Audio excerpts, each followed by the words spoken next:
Thank you, Professor Gaddam Lakshman, and thank you for inviting me here in this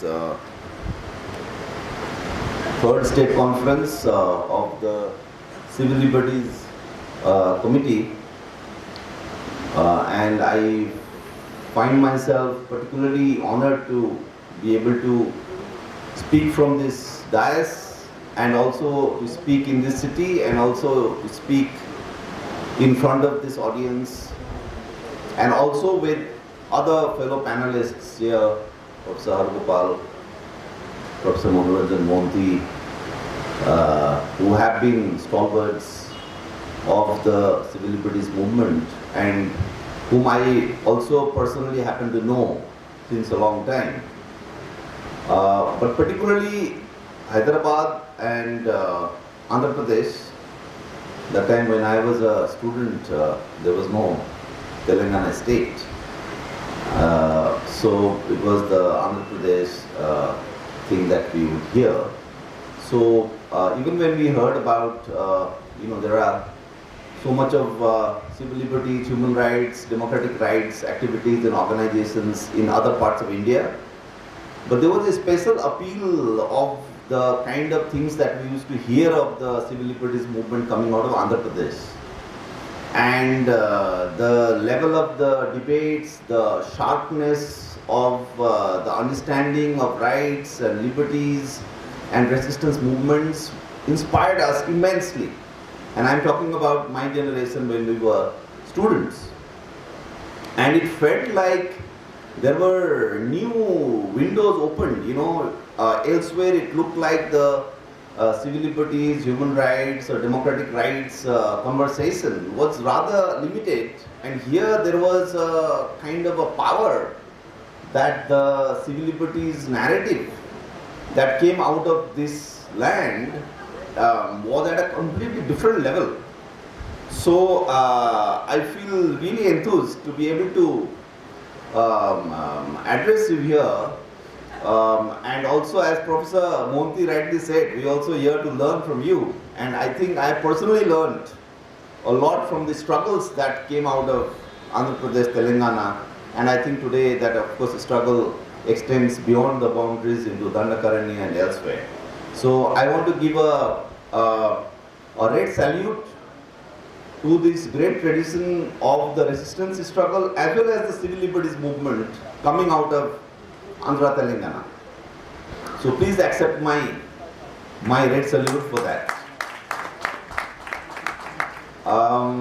So I have to, be serious here with you because I do not take the civil liberties movement here in any way lightly. So I also, sitting here, I was also thinking, what can one say here? And I was thinking, one of the things that I think we might all agree that we need to address is when the struggles on land, on property, on resources, on what later we started calling Jal Jangal Zameen, even though the Jal Jangal Zameen, this term itself, I think came much later. When we look at these struggles, I think today, I think one question which I think is really staring us in our faces, and that has to do with the fact that in the late 60s and 70s, there were a lot of struggles, land struggles, that were outside the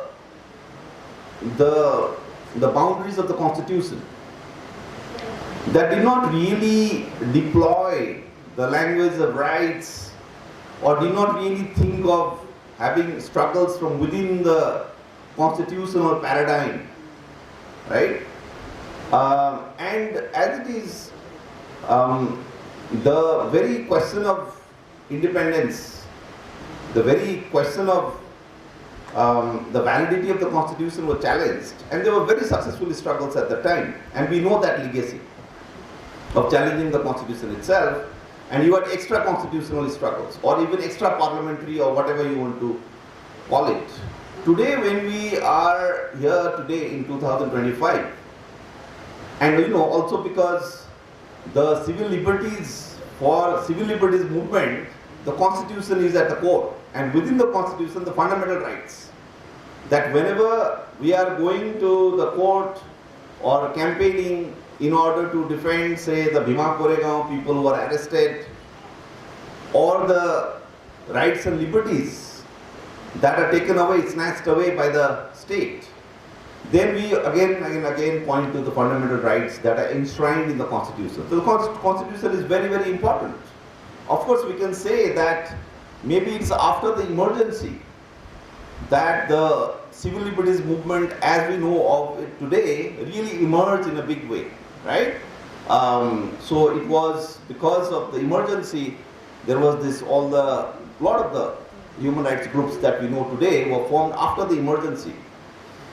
But if you go just before the emergency, then you will see that there is a different picture.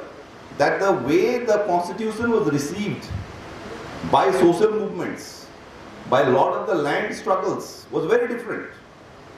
And today, when we see on the other side, on this side of the emergency, the constitution became important in the sense of mobilizing civil liberties of, say, political prisoners, of activists who were arrested in the course of the extra-constitutional struggles. But today, we are facing a different situation, because today the legitimacy of the constitution that you have today, that was not there earlier.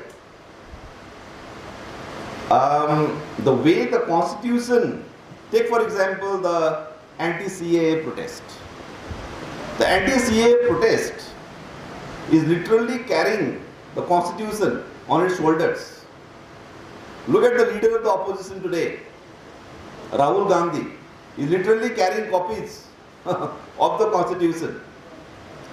But not just that, the Dalit movement, the way the Dalit movement has embraced the constitution was not the case. For example, in the late 60s, or even in the 70s and 80s, when there were Dalit landless laborers fighting for their land rights and much more in, say, Bihar, the famous land struggles of Bihar. They did not really invoke the constitution. The constitution was not important. In fact, the struggles were extra-constitutional, and so the state would ban a lot of the organizations and all of that.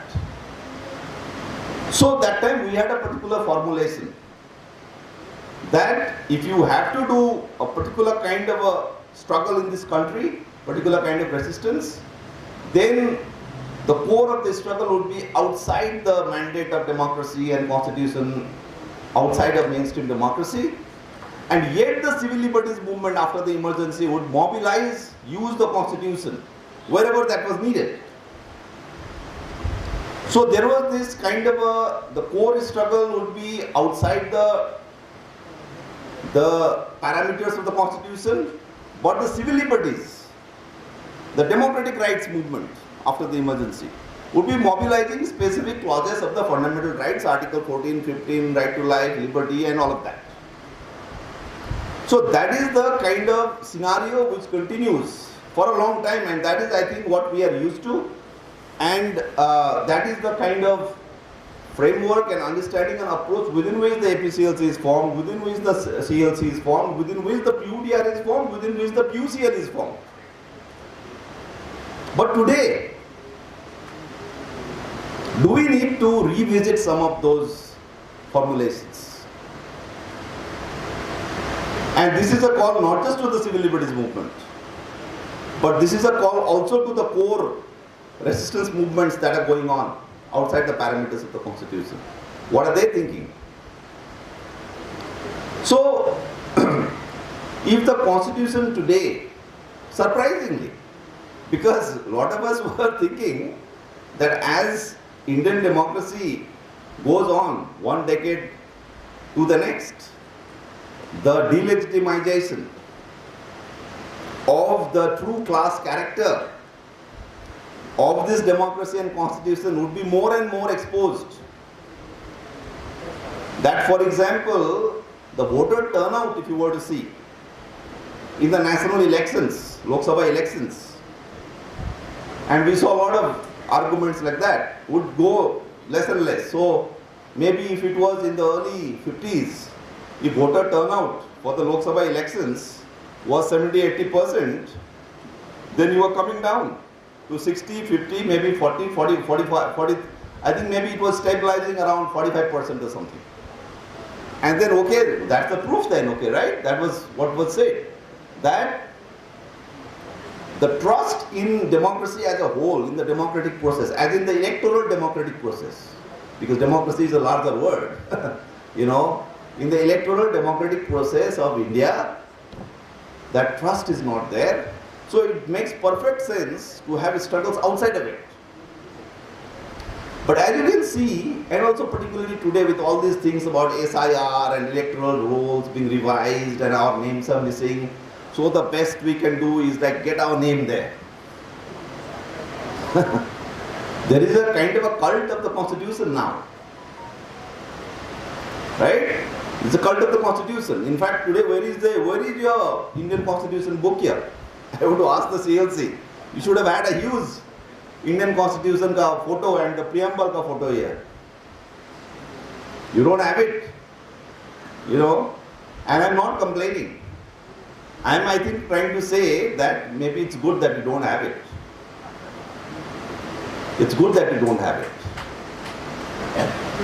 But are we correct in saying this? Am I correct in saying this? That is also a question I think we need to ask. That this fetishization, this cult of the constitution. Justice Kolse Patil, he is left. He's attacked the RSS. Rightly so. But I also want to ask him, and we had a very friendly conversation outside, by the way. So I think I can ask a slightly, a question he might not like. We were agreeing on the fact that, these days I'm working a lot on Kabir and Buddha, and I publish some articles and all. So he got to know that, and so he was very happy, so he was like, yes, that is the way to go. But for me, the way to challenge the RSS, and I agreed with him, was that we need to go into the actual traditions of India. And I recently did a podcast, and there I was saying, even if you take communism, Samyavad,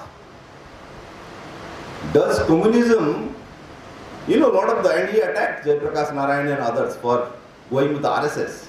But you can also attack a lot of the socialist friends who, always claim at the core, at the back of their mind, what they hold, they think communism is an imported ideology, Marxism is an imported ideology, it's all imported. Right? But then I want to ask that, have we really addressed that question?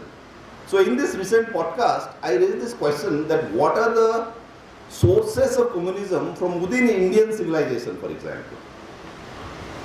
Right? So if you look at the work of Rahul Sankirtan, for example, you will see that communism, the idea, need not necessarily come from Marx or from Lenin. It has come from Marx and Lenin, that's very good. But independently of Marx and Lenin, does Indian society, going back to wherever you want to go to, Jain tradition, Buddhist tradition, or Vedic tradition, that is a pre-axial, pre-Upanishadic Hinduism, Vedic society that was there, right? Was there a form of mode of production which we can call it at least primitive communism, if not communism? So those are the kind of questions. Anyways, my question to Justice Kolse Patil would also be, but we attack the RSS, but that does not mean that we again end up criticizing the constitution, because which is the period in which we are going through now, and for different reasons. Rise of right wing, rise of Modi, rise of fascism, so United Front, so in which we don't talk about the differences within the liberal and different left groups. We all come together under the constitution. right? For these different reasons. But that might be a contextual reason because Modi government is in power, RSS BJP government is in power. But the deeper thing that you see at the social level, the fact that caste groups, and caste struggles are so important. The fact that for the caste struggle, the constitution has become so important. And they are not saying, Dalit groups are not saying that constitution is important within the paradigm of civil liberties. No, they don't care about your civil liberties movement there. How many Dalit groups are actually saying, oh yeah, these are the people, let's go there. We are conversing. Because civil liberties also talks about constitution, we also talk about constitution. No. And I think that's where there's also a big gap there. Right? That you are mobilizing constitutional rights at the end of the day. But the legitimacy of the constitution has gone much deeper today.